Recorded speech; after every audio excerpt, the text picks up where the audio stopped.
Aujourd'hui, on va parler des relations enseignants-étudiants, la face cachée des cours à distance. On va parler aussi un petit peu des relations entre étudiants, des relations entre étudiants et l'institution, mais on va focaliser surtout sur les relations enseignants-étudiants. Pourquoi on parle de ça? Bien, je dirais, une des difficultés principales des élèves et des étudiants dans les cours à distance, c'est le fait de se sentir isolés, d'avoir moins de liens avec leurs enseignants et avec leurs pairs. Alors, on perd un petit peu la possibilité de se rencontrer informellement dans les corridors, de jaser avec le prof avant le début de la classe ou après la classe. Mon fils et sa blonde, des fois, ils me demandent comment ils pourraient faire pour entrer en contact avec leur professeur. Je leur dis, bien, écoutez, restez un petit peu plus tard dans la salle virtuelle, mais c'est un petit peu gênant de le faire quand le prof n'ouvre pas la porte de lui-même. En même temps, on pense que distance, ça rime tout de suite avec absence de relation, mais ce n'est pas nécessairement le cas. C'est juste qu'il faut les établir différemment. Mais je dirais, en fait, ce n'est pas évident parce qu'on perd un peu le côté informel, les corridors, des cours d'école, la cafétéria, ce qu'on appelle dans certains endroits les tiers-lieux, qui permettent en fait ce type d'échange, puis des fois dans lesquels il se passe beaucoup de choses entre enseignants et étudiants, entre enseignants ou entre étudiants. Pour moi, c'est en quelque sorte la face cachée de la formation à distance. C'est un aspect qui a été beaucoup négligé lors de la pandémie, mais c'est un aspect sur lequel il y a très peu de recherche. Évidemment, ce n'est pas facile d'établir un climat de classe à distance. Ce n'est pas facile d'établir ou de maintenir des liens personnels et de s'occuper de l'aspect socio-affectif, mais en même temps, c'est excessivement important. Donc, les seules recherches qu'on a là-dessus, c'est vraiment les recherches sur la présence sociale ou la présence transactionnelle, et on aborde la question un petit peu par la bande, je dirais. John Hattie est un chercheur australien qui a réalisé à partir de 2009 une synthèse de plus de 1000 méta-analyses en éducation. Une méta-analyse, c'est une démarche où on synthétise en recodant un grand nombre de recherches quantitatives, expérimentales ou quasi-expérimentales. Donc, c'est très puissant. Puis lui, ce qu'il essayait de faire dans son travail, c'est d'essayer de voir quelles sont les interventions qui ont des effets sur les learning outcomes, sur les acquis d'apprentissage, qui ont des effets sur les étudiants. Donc, lui est parti des résultats de sa méta-analyse pour essayer de regarder comment on peut appliquer les principes des interventions les plus efficaces dans un contexte de la formation à distance. Donc, il a inclus ça dans un livre qui s'appelle le Distance Learning Playbook, qui est actuellement traduit ou qui va paraître très bientôt. Donc, il nous propose tout d'abord, il propose aux enseignants, il vous propose une première réflexion, une première question fondamentale à laquelle je vous invite de réfléchir un instant. Comment allez-vous établir et entretenir les relations avec vos élèves ou vos étudiants tout au long du trimestre ou tout au long de l'année scolaire dans un environnement virtuel ou qui va être en grande partie virtuel? Prenez un instant pour y réfléchir et prenez quelques notes.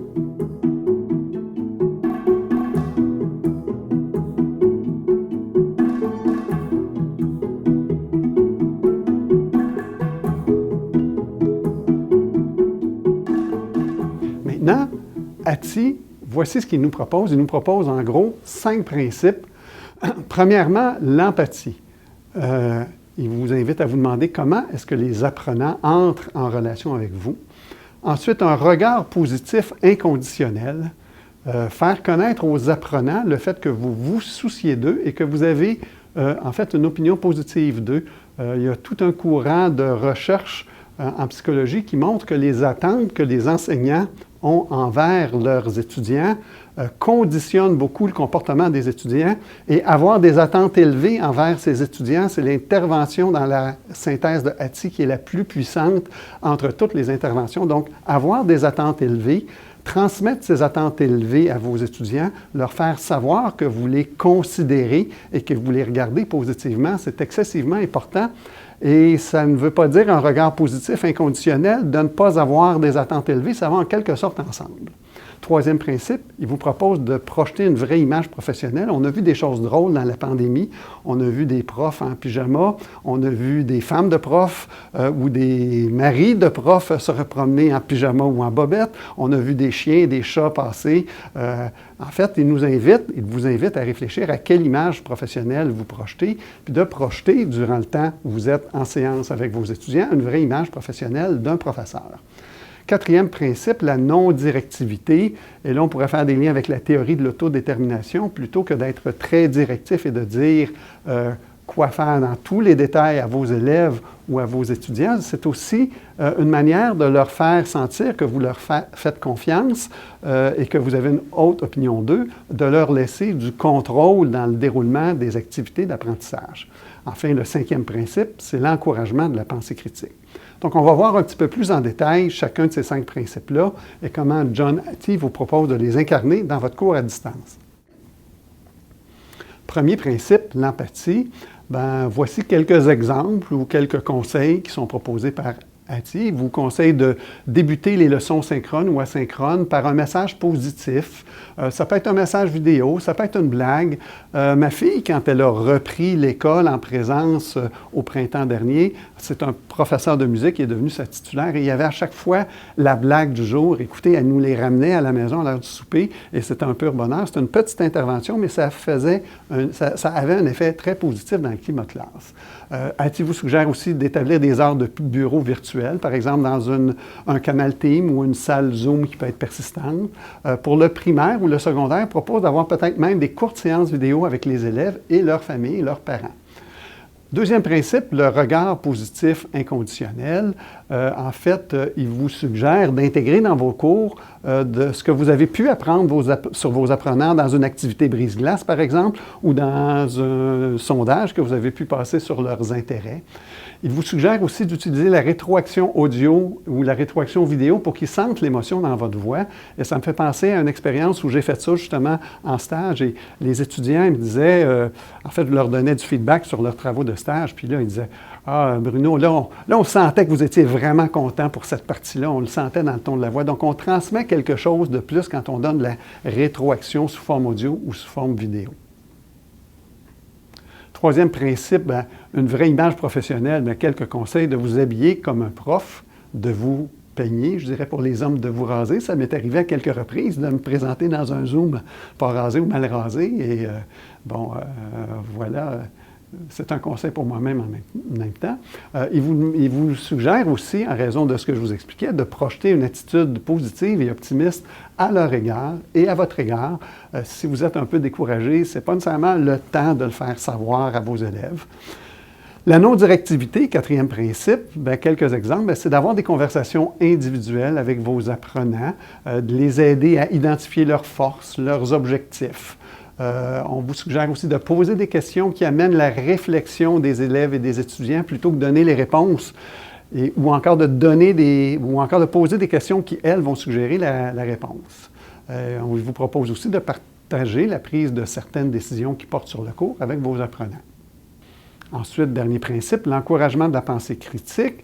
On vous suggère de favoriser la discussion entre pairs en utilisant des questions ouvertes qui ouvrent la réflexion. Vous savez, il y a des questions fermées, puis il y a des questions ouvertes. Il y a des questions qui se discutent en profondeur, puis il y a des questions dont la réponse est oui-non. Donc, on peut travailler à trouver des questions qui vont susciter une bonne discussion.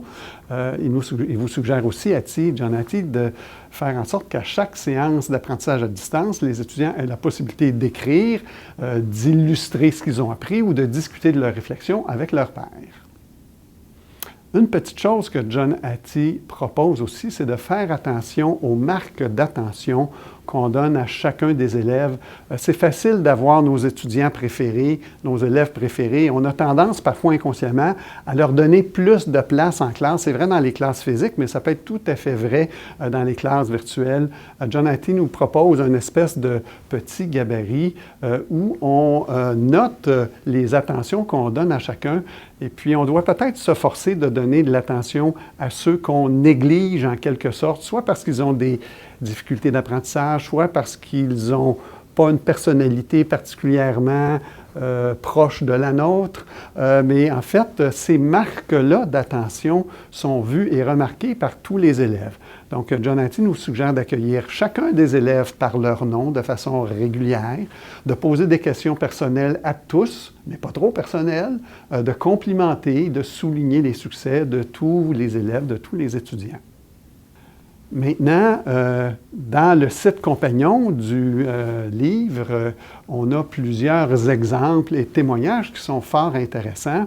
Dans le MOOC, on en a rassemblé quelques-uns qui vous sont proposés aussi, mais on aimerait ça avoir vos témoignages sur ce que vous avez fait pour favoriser les relations avec vos étudiants ou encore sur ce que vous comptez faire. Vous allez trouver d'ailleurs une invitation à réfléchir à ces questions dans votre journal de bord.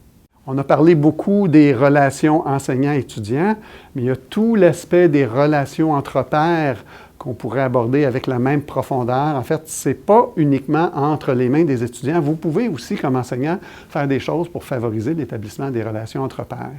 Vous pouvez, par exemple, introduire des moments informels où les apprenants peuvent discuter librement entre eux. Ça peut être des activités brise-glace.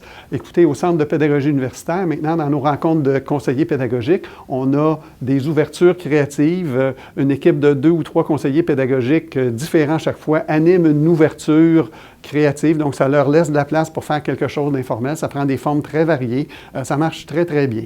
En fait, ils vous proposent qu'est-ce que vous pouvez faire. Sinon, vous pouvez essayer de créer ce que j'appelle des corridors virtuels. Par exemple, ça pourrait être des canaux persistants dans Teams, ça peut être des salles permanentes dans Zoom où les étudiants peuvent se rencontrer sans avoir beaucoup d'efforts à faire.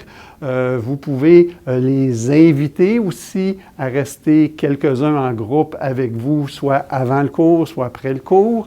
Vous pouvez aussi essayer de trouver des occasions pour faire en sorte qu'ils se connaissent mieux entre eux et qu'ils aient l'occasion de s'entraider en travaillant ou en étudiant ensemble. Par exemple, vous pourriez favoriser la formation de groupes d'études ou donner des travaux individuels plus sous forme de travaux d'équipe et valoriser la collaboration. Quand ils vont collaborer entre eux pour un travail académique, il va aussi y avoir des liens qui vont s'établir.